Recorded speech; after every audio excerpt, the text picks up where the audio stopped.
Okay, I would say the hardest part of planning is twofold, or maybe threefold, depending. If a lot of people sometimes are probably very decisive in life, but when it comes to wedding planning, they develop this like uncertainty, indecision, like gotta ask everyone in their life, gotta like agonize over it. So like the indecision sometimes is like very debilitating for people, and I'm sure that's not how they are in their life, because we wouldn't be able to function. So I do think that sometimes creeps in for a lot of people, or like they'll make decisions and then they'll see something online and then they'll be like, did I make the right decision? It's like, kind of just remaining true to the process is number one.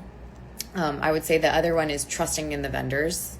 It's really hard for your people to put their trust in complete strangers. So that's number two. And number three is shelling out all this money. It's just very hard. How do you stay in the moment and not rush through the wedding day? Oh my gosh, great question.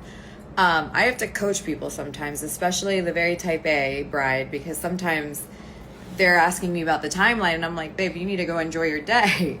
I got it.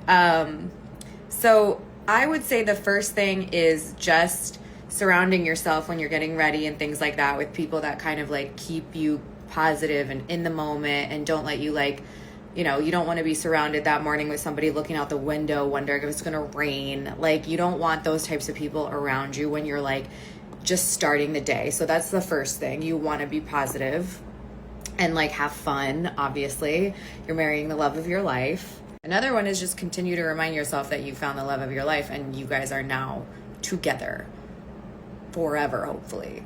So that is how you start the day, okay? How you stay in the moment throughout is just remember to take breaks with your person. Because what a lot of people fail to realize is the day of your wedding, I always tell everyone it's the longest, shortest day of your life. Like, it will feel very long in the morning, and then when we hit ceremony, the rest of it will go by in a blip. So like, really stay in the moment with everyone. Like, when are you ever in the room with all your favorite people? Like, super rare.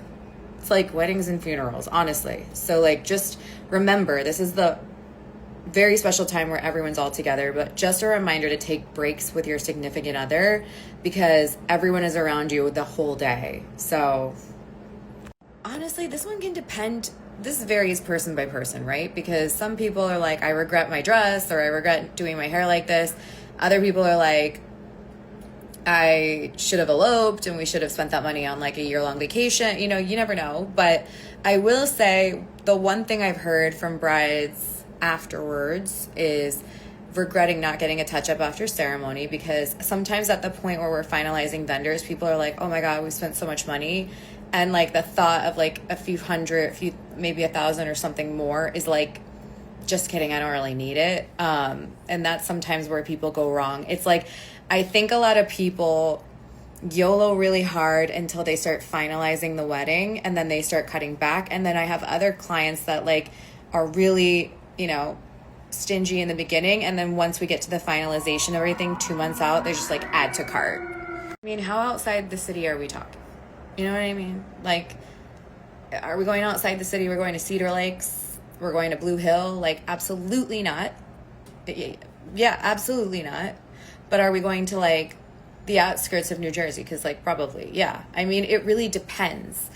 If you see something online and you're like, that's glorious, and it is like $1 million wedding, okay, I promise you it's not the venue that's $10,000 for the day. I hate to be that person and just kill everyone's dreams, but if you see a venue where someone had a wedding and they spent $100,000 of florals, just know it's a high price point. Like, I hate to be that person.